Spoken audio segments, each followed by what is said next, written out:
देंगे ऐसे कर।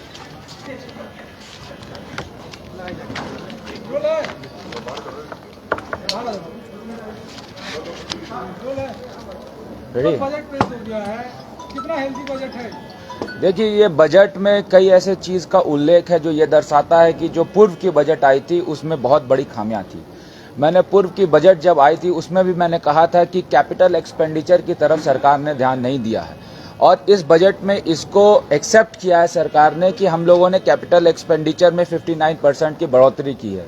अब पूर्व की बजट में जो कैपिटल एक्सपेंडिचर आपने नहीं किया था, जिसके कारण राज्य का जीएसटी भी प्रभावित हुआ था, आज इस चीज को बजट में माननीय वित्त मंत्री जी ने समाहित करते हुए कहा है कि हम लोग 59% की कैपिटल एक्सपेंडिचर जो पूंजीगत व्यय बोलते हैं उनमें हम लोग बढ़ोतरी करेंगे।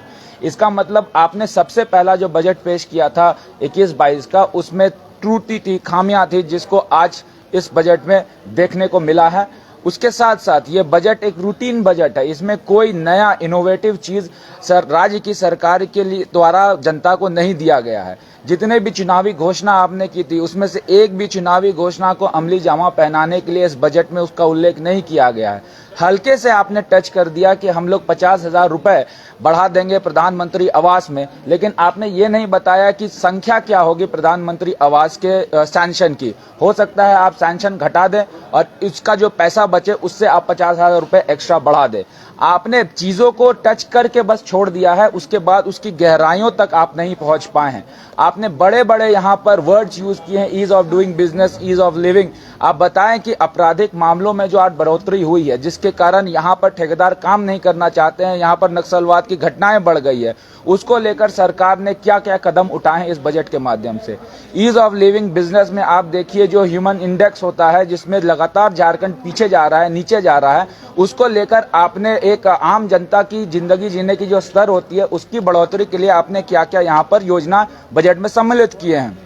मुझे ऐसा लगता है बजट सिर्फ ऊपर का जो क्रीम होता है उसको खाने के चक्कर में सरकार ने एक रूटीन प्रोसेस किया है, लेकिन तह तक जाकर जो मूलभूत समस्याएं झारखंड की है उसको आपने इस बजट में समाहित नहीं किया है। आपने नहीं बताया है कि किस प्रकार हम लोग रेवेन्यूज देंगे अपने मानदेय भोगी को। जो आपने वेतन भत्ता बढ़ाने का बात किया था उसके लिए पैसा कहां से आएगा। लगातार राजकोषीय घाटा आपके द्वारा सरकार को हो रहा है, उस राजकोषीय घाटा के कारण आज मानदेय भोगी को वेतन नहीं मिल रहा है, पोषण सखी को 1 साल तक आपने वेतन नहीं दिया। इन सब चीजों की गहराई में बजट नहीं गया है। बजट सिर्फ खाना खिलाने का एक माध्यम रह गया है कि आज बजट पेश होगा, उसके उपलक्ष्य में आप खाना खाएं, बाकी ये प्रदेश भाड़ में जाए, इससे इस सरकार को मतलब नहीं है। और ये बजट को मैं 0 आउट ऑफ 10 मार्क्स दूंगा। ये बजट मुझे लगता है एक निकम्मी सरकार की जो विजन है, जो सोच है, उसको परिलक्षित करता है। आप सभी का बहुत बहुत धन्यवाद। गरीबों के लिए 100 यूनिट बिजली फ्री करने की बात कही है। देखिए, जो गरीबों के लिए 100 यूनिट बिजली फ्री करने की बात करी है, आप कभी ग्रामीण क्षेत्र में जाइएगा, जो बीपीएल और एपीएल कनेक्शन है दोनों का बिल थोप दिया जा रहा है। आप 100 यूनिट फ्री क्या कीजिएगा,